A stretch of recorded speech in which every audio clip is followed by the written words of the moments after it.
आज के अध्ययन का क्लास 5 का लेसन नंबर 1 पढ़ेंगे, जिसका नाम है पृथ्वी का नमूना अर्थात ग्लोब।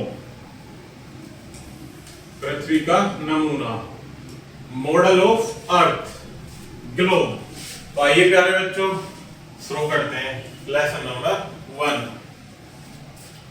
संपूर्ण ब्रह्मांड में केवल पृथ्वी एक ऐसा ग्रह है जहां जीवन है, अर्थात पूरे ब्रह्मांड में एक पृथ्वी ही ऐसा एकमात्र ग्रह है जहां पर जीवन है। यह जीवन जल और वायु की उपस्थिति के कारण ही संभव है, अर्थात यहाँ पर जीवन के लिए पर्याप्त जल और वायु उपस्थित है। इसलिए मनुष्य, पेड़ पौधे तथा पशु पक्षी पृथ्वी पर रहते हैं। पृथ्वी का लगभग 71% भाग पानी से ढका हुआ है, अर्थात पृथ्वी के 71% भाग पर क्या है प्यारे बच्चों? जल, और शेष भूभाग है, अर्थात बाकी बचे हुए हिस्से पर पशु पक्षी और मानव निवास करते हैं। पानी से ढके हुए बड़े भाग महासागर कहलाते हैं। विशाल भूभाग को महाद्वीप कहा जाता है, अर्थात पानी से ढके हुए बड़े भाग को क्या कहते हैं? महासागर। और विशाल भूभाग अर्थात बड़े भूभाग को जो पृथ्वी है उसे क्या कहते हैं? महाद्वीप। पृथ्वी पर मुख्य 4 महासागर हैं। पहला है प्रशांत महासागर, दूसरा है अटलांटिक महासागर और थर्ड है हिंद महासागर और फोर्थ अंटार्कटिक महासागर।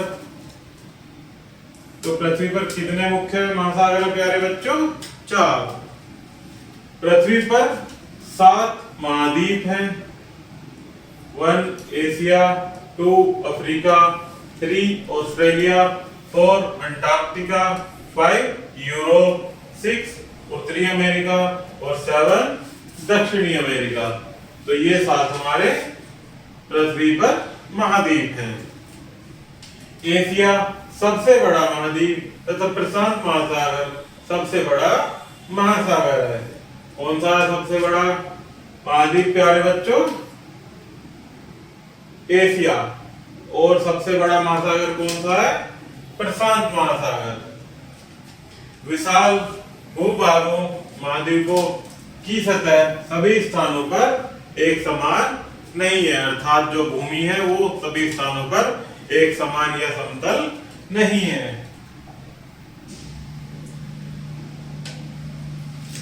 इस पर कहीं मैदान, कहीं पहाड़ियां, कहीं पठार, कहीं मरुस्थल और कहीं पर्वत श्रृंखलाएं हैं।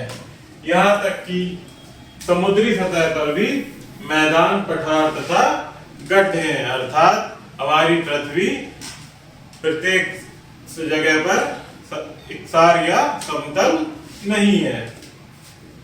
प्राचीन काल में लोगों का मत था कि पृथ्वी समतल है, अर्थात एक तल में स्थित है। तो ऐसा नहीं है प्यारे बच्चों, परंतु प्राचीन काल में कुछ लोगों का मत था कि पृथ्वी समतल है तथा इसके किनारे हैं। अतः वे सुदूर क्षेत्रों की यात्रा करने से डरते थे। वे समझते थे कि सुदूर क्षेत्रों की यात्रा करने पर वे किनारे से नीचे गिर जाएंगे।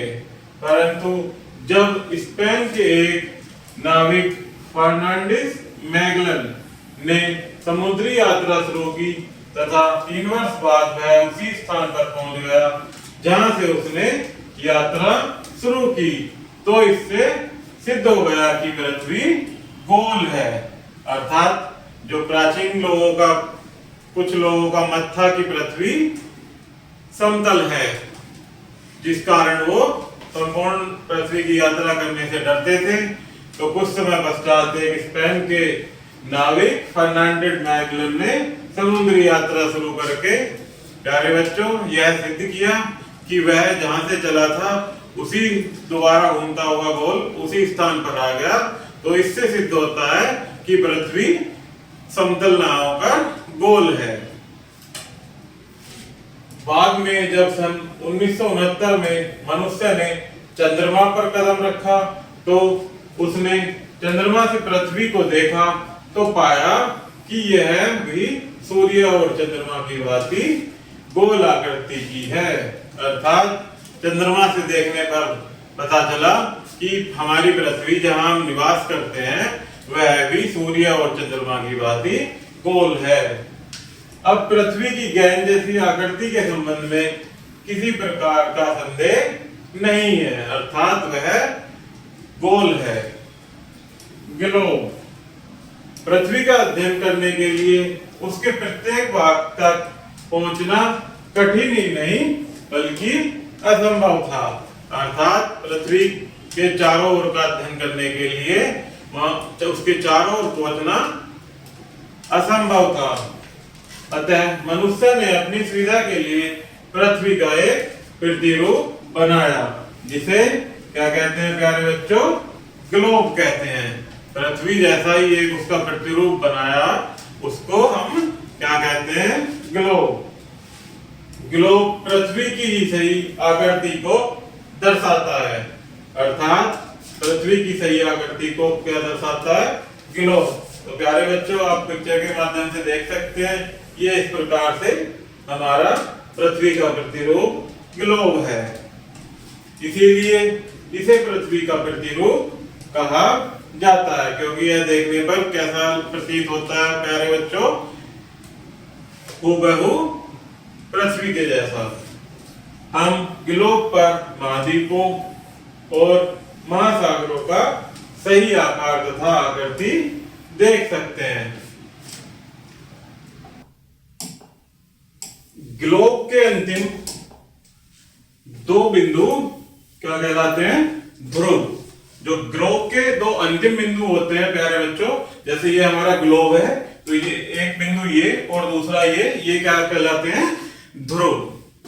ग्लोब का ऊपरी बिंदु जो अंतिम बिंदु होता है उत्तरी ध्रुव, तथा निचला अंतिम बिंदु ये वाला, इसे क्या कहेंगे? उत्तरी ध्रुव। उत्तरी ध्रुव। और ये अंतिम बिंदु जो होता है निचले वाला, उसे क्या कहते हैं? दक्षिणी ध्रुव। दक्षिणी ध्रुव। ध्रुवों के बीच मध्य भाग में उपस्थित वृत्त भूमध्य रेखा कहलाती है। कौन सी? जो मध्य भाग में होती है, ये वाली, ये क्या कहलाती है प्यारे बच्चों? भूमध्य रेखा। भूमध्य रेखा पृथ्वी को दो समान भागों में विभक्त करती है। ये जो बीच वाली रेखा होती है, इसे पृथ्वी को दो बराबर भागों में विभक्त करती है, अर्थात बांटती है। इस प्रकार ऊपर का आधा भाग उत्तरी गोलार्ध कहलाता है तथा नीचे का आधा भाग दक्षिणी गोलार्ध कहलाता है। ग्लोब को घुमाकर इस पर विभिन्न स्थानों को सफलतापूर्वक ढूंढा जा सकता है। ग्लोब के प्रयोग से पृथ्वी को सरलता से समझा जा सकता है, क्योंकि हम ग्लोब को प्यारे बच्चों घुमाकर देख सकते हैं। इसके साथ ही विशेष स्थानों की अवस्थिति को भी जाना जा सकता है। ग्लोब की सहायता से विश्व तथा अन्य देशों से संबंधित अनेक जानकारियां प्राप्त की जा सकती हैं। आगे देखते हैं प्यारे बच्चों अक्षांश वृत्त, जो कि अक्षांश रेखाएं होती हैं। भूमध्य रेखा की तरह ग्लोब पर अनेक वृत्ताकार रेखाएं होती हैं। पूर्व से पश्चिम की ओर एक दूसरे के समानांतर पूर्ण वृत्ताकार रेखाएं समांतर अक्षांश कहलाती हैं। भूमध्य रेखाओं से ध्रुवों की ओर बढ़ने पर इनका आकार घटता जाता है। जब ये भूमध्य रेखाएं ध्रुवों की ओर बढ़ने पर, अर्थात यहाँ से जब इधर की तरफ चलती जाएंगी प्यारे बच्चों, दोनों तरफ ऊपर भी और नीचे भी, तो इनका आकार घटता जाता है, अर्थात ये छोटी होती जाती है। भूमध्य रेखा को 0 डिग्री से चिन्हित किया जाता है। ये जो हमारी भूमध्य रेखा है, इसको 0 डिग्री से चिन्हित करते हैं, अर्थात इसे 0 अक्षांश माना जाता है। दोनों गोलार्धों में अन्य अक्षांशों पर 0 डिग्री से 90 डिग्री तक अंकित है। इसका तात्पर्य है कि भूमध्य रेखा से 90 डिग्री उत्तर तक तथा भूमध्य रेखा से 90 डिग्री दक्षिण तक। उत्तरी गोलार्ध पर स्थित अक्षांशों की उत्तरी अक्षांश तथा दक्षिणी गोलार्ध पर स्थित अक्षांशों को दक्षिणी अक्षांश कहा जाता है। जो उत्तरी अक्षांश पर होते हैं उन्हें उत्तरी अक्षांश और दक्षिणी गोलार्ध पर होते हैं उन्हें दक्षिण अक्षांश कहा जाता है। उदाहरण के माध्यम से देखते हैं प्यारे बच्चों कि भूमध्य तथा विषुवत के ऊपर के 40 डिग्री अक्षांश वृत्त को 40 डिग्री उत्तरी अक्षांश कहा जाएगा। इसी प्रकार विषुवत वृत्त के दक्षिण के 40 डिग्री अक्षांश वृत्त को 40 डिग्री उत्तरी दक्षिण कहा जाएगा। उत्तरी ध्रुव का 90 डिग्री उत्तरी तथा दक्षिणी ध्रुव का 90 डिग्री दक्षिणी चिन्हित किया गया है। कुछ विशेष समांतर रेखाएं भी होती हैं, इन्हें निम्नलिखित ढंग से नाम देकर चिन्हित किया जाता है। कुछ विशेष जो रेखाएं होती है प्यारे बच्चों, इनको उनके नाम के रूप में देखा जाता है। जिसमें पहला है कि जो 23.5 डिग्री उत्तरी अक्षांश पर होती है रेखा, उसे क्या कहते हैं? कर्क रेखा।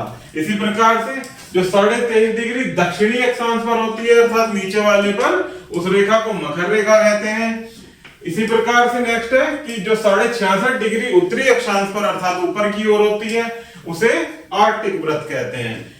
नीचे की ओर 66.5 डिग्री जो दक्षिण की रेखा पर होगी, प्रॉपर ये एग्जैक्ट जहां 66.5 डिग्री होगा, उस रेखा को क्या कहेंगे प्यारे बच्चों?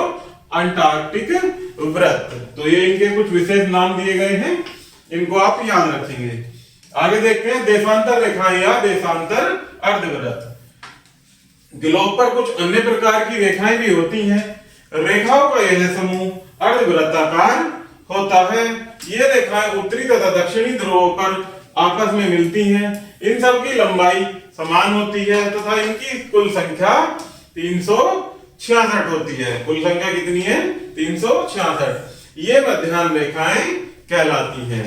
ग्रीनविच वेधशाला अर्थात यूनाइटेड किंगडम के निकट, जो कि लंदन के निकट से होकर जाने वाली मध्याह्न रेखा 0 डिग्री से चिन्हित होती है। यह प्रधान मध्याह्न रेखा कहलाती है। इसे भी भूमध्य रेखा के समान 0 डिग्री माना जाता है, जो कि कहां से होकर जाती है?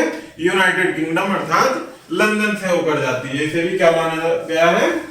0 डिग्री के समान, जो कि क्या कहलाती है? मध्याह्न रेखा।